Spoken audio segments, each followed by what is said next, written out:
Kalau sampai penduduk negeri Syam ini rusak, tidak ada kebaikan untuk kalian. Ketika kondisi negeri Syam ini baik, insya Allah kebaikan untuk umat Islam seluruh dunia. Tapi kalau dia sampai rusak, maka kerusakannya ini lebih-lebih lagi terjadi kepada umat Islam di luar negeri Syam. Negeri Syam ini menjadi barometer atau timbangan rusak baiknya umat Islam di seluruh dunia. Ireng putih umat Islam itu bisa dilihat dari negeri Syam.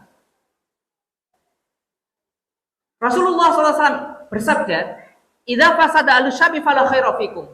Kalau negeri Syam ini sampai rusak, tidak ada kebaikan untuk kalian. Wala tazalu min ummati ta'ifatun dhahirina al-haqqi la yadurruhum man khalafahum wa man khaddalahum hatta taqum as-sa'ah.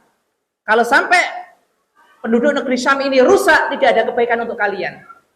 Ini kan seakan-akan sebagai apa? Sebagai barometer. Kalau ini rusak, maka yang lain ikut rusak. Kalau ini bersih, yang lain ikut bersih. Menjadi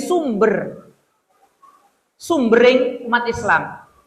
Jadi menjadi punjering umat Islam. Syam itu. Hitam putihnya umat Islam itu bisa dilihat bagaimana Syam sekarang. Dan akan senantiasa ada sekelompok dari umatku yang mereka akan tegak di atas kebenaran, tidak akan memberikan bahaya orang yang mengkhianati mereka dan orang yang menyelisih mereka sampai datangnya hari kiamat. Jadi ketika kondisi negeri Syam ini baik, insya Allah kebaikan untuk umat Islam seluruh dunia. Tapi kalau dia sampai rusak, maka kerusakannya ini lebih-lebih lagi terjadi kepada umat Islam di luar negeri Syam. Sekarang kita lihat bagaimana rusaknya negeri Syam. Mulai dari Palestina. Rusak enggak? Rusak. Dalam artian gini, sekarang Palestina, negeri yang diberkahi di mana Al-Aqsa ada di dalamnya, siapa yang rusak? Orang Yahudi. Orang-orang Yahudi menjajah. Kemudian juga apa? Merusak Palestina. Dirusak Palestina. Terakhir, saya mengikuti konferensi Al-Aqsa Internasional di Turki. Itu seorang syekh memaparkan sebuah pemaparan yang membuat saya itu ngeri sekali. Beliau mengatakan di komplek Al-Quds, di Al-Quds, kompleknya Al-Aqsa itu, orang-orang Zionis Yahudi apa? Meracuni para pemuda Palestina dengan apa? Dengan narkotika. Terhitung datanya beliau, paling tidak 18.000 anak-anak muda di sekitaran Al-Aqsa itu sebagai pecandu. Dirusak. Dirusaknya bukan dibunuh. Kasih apa? Narkotika. Kasih apa? Perempuan. Kasih apa? Kasih hiburan. Jadi kalau sekarang Anda lihat, Palestina itu tidak semuanya baik. Ada yang senengannya udah klabeng, itu banyak di Palestina. Jadi Palestina, kita jujur saja, Palestina tidak semuanya itu putih. Di Gaza mungkin sendiri, karena lain memang Gaza ini dikuasai oleh mujahidin. Di tempat lain, ampun sekulerisme. Sampai palu arit itu berkibar di Palestina itu normal. PKI di sini dilarang, di Palestina nggak dilarang. Kalau mau, saya mau bergabung sama PKI Palestina, ada di sana itu. PKI Palestina, Partai Komunis Sosialis Palestina ada. Siapa yang merusak? Yahudi. Kemudian Yordania, sekulerisme luar biasa. Saya masuk di Yordania tuh, ya Allah. Luar biasa. Walaupun dikatakan rajanya itu keturunan Ahlul Bait, memang betul katanya orang-orang yang katanya grup Raihan itu, iman tidak dapat diwarisi itu. Di Yordania itu. Di Yordania lihat.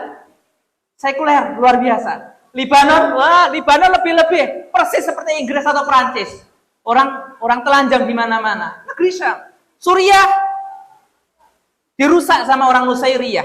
Sama Bashar al-Assad itu. Dirusak negaranya. Orang-orang dijauhkan daripada din. Orang-orang Syiah Rafidhah di sana sekarang berluasa untuk membuat kerusakan.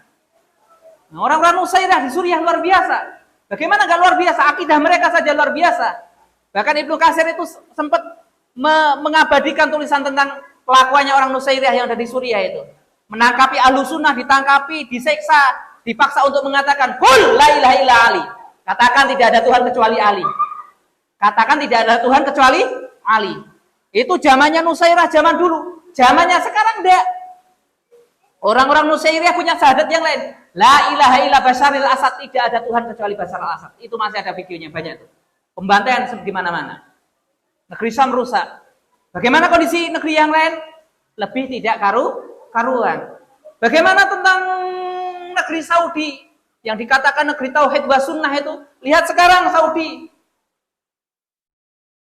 Kemarin menggelar namanya Riyadh Season. Bikin acara Halloween-Halloweenan. Kemudian ngundang K-pop, ngundang penari erotis. Nah, penari goyang ngebor tapi tingkat internasional. Saya kira digoyang. Dan itu difasilitasi oleh Saudi. Sampai segitunya. Indonesia, aduh Indonesia jangan tanya, apalagi Indonesia. Hah? Kenapa? Punjering itu sudah rusak. Makanya kita itu bagaimana peduli terhadap Syam, salah satunya apa? Karena di sana itu menjadi pusatnya umat Islam. Maka dikatakan, termasuk ketika kita melihat kerusakan di mana-mana, ketika kita ingin kembali mencari iman yang paling ideal, bagaimana caranya? Kita harus apa? Mengarahkan pandangan kita ke barat. Ada hadisnya. Rasulullah SAW bersabda, "Ala fa innal imana idza waqa'atil fitanu bisyam." Ingat, ketika terjadi fitnah merajalela, tempatnya iman di negeri Syam. Indonesia seperti ini, Arab Saudi juga seperti itu, Mesir juga seperti itu. Bagaimana cara mencari iman yang paling ideal? Cari iman itu di negeri Syam. Karena apa? Ketika terjadi fitnah, orang-orang Syam di sana masih akan ada sekelompok yang akan tegak di atas kebenaran, di atas keimanan. Mempunyai level keimanan yang pilih tanding. Dan salah satu yang paling top yang mereka akan terus jalankan itu apa? Ibadah jihad fisabilillah yang menjadi puncak daripada ajaran agama Islam.